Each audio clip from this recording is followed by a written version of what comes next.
Susunod sa akin, ang hari ng tugma. Abangan niyo po yan. Bago lahat, ayoko na ng ganito.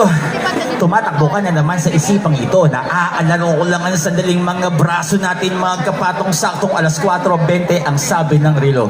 Sa lakas ng tama ko sa'yo, ako'y hilong-hilo.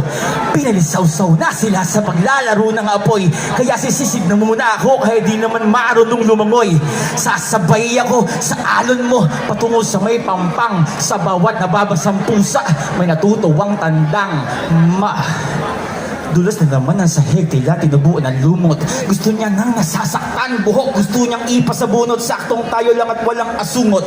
Bulahan at halatang may liga sa ilalim ng kumot. Kaso lang, bawal ang hugot. Pinapunta niya akong crossing, doon ko nga daw siya kitain.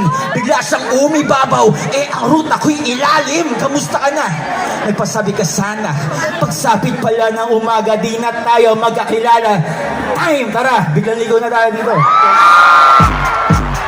Yuki!